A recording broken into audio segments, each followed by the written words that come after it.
കർത്താവായ യേശു ക്രിസ്തുവിൻ്റെ പരിശുദ്ധ നാമം വാഴ്ത്തപ്പെടുമാറാകട്ടെ.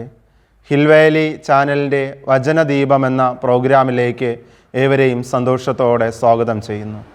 ഈ അടുത്തിടയ്ക്ക് വായിച്ച പുസ്തകത്തിലെ വരികൾ ഇപ്രകാരമായിരുന്നു: ആ മരം ഒരു തണൽ മരം ആയിരുന്നു. ആ മരം ഒരു തണൽ മരം. ആ തണലിൽ 1000 പേർ വന്നിരുന്നു. 1000 കിളികൾ കൂടുകൂട്ടിയിരുന്നു. അനേകർക്ക് ആ മരം ഒരു ദിശാസൂചികയായിരുന്നു. ചിലർക്ക് സ്വപ്നം, ചിലർക്ക് നിറച്ചാർത്ത്, ചിലർക്ക് സാന്ത്വനം. വേനൽക്കാലത്ത് ഇലകയ്ക്കും.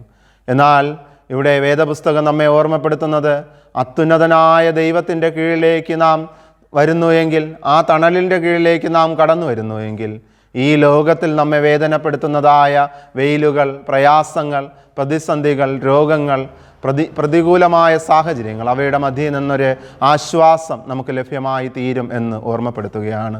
അവിടെ വചനത്തിലൂടെ ഓർമ്മപ്പെടുത്തുന്നത് പോലെ അത്യുന്നതൻ്റെ മറവിൽ വസിക്കുകയും സർവശക്തൻ്റെ നിഴലിൻ കീഴിൽ പാർക്കുകയും ചെയ്യുന്നവൻ യഹോവയെക്കുറിച്ച് അവൻ എൻ്റെ സങ്കേതമായി, കോട്ടയായി, എനിക്ക് അവിടെ ഒരു തണലായി കൂടെയുണ്ട് എന്നാണ് നമ്മെ ഓർമ്മപ്പെടുത്തുന്നത്. ക്രിസ്തുവിൽ പ്രിയരെ, ഈ ലോകത്തിൽ നമുക്ക് ഏൽക്കേണ്ടി വരുന്ന വെയിലുകളുടെ മധ്യേ ക്രിസ്തുവാകുന്ന തണലിൻ കീഴിൽ നമുക്ക് ആശ്രയം കണ്ടെത്താം.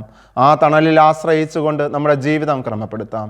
അവിടെ നമുക്ക് സന്തോഷവും സമാധാനവും സൗഖ്യവും ലഭ്യമായി തീരും. അപ്രകാരം ജീവിക്കുവാൻ, അപ്രകാരം മുന്നോട്ട് പോകുവാൻ ദൈവം തൻ്റെ പരിശുദ്ധാത്മാവിനാൽ നമ്മെ സഹായിക്കട്ടെ.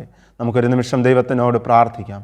സ്നേഹവാനായ കർത്താവേ, സ്വർഗസ്ഥ പിതാവേ, ഈ ലോകത്തിൽ ഒരുപാട് വെയിലുകളും ഒരുപാട് പ്രതിസന്ധികളും ഏൽക്കുന്നതായ ഈ കാലഘട്ടത്തിൽ ദൈവമേ, അങ്ങയുടെ തണലിൻ കീഴിൽ, അങ്ങാകുന്ന ദൈവമേ തണലിൻ കീഴിൽ ഞങ്ങൾക്ക് ആശ്രയം കണ്ടെത്തുവാൻ, ഞങ്ങളുടെ ജീവിതം ക്രമപ്പെടുത്തുവാൻ ദൈവം സഹായിക്കണം നാഥ.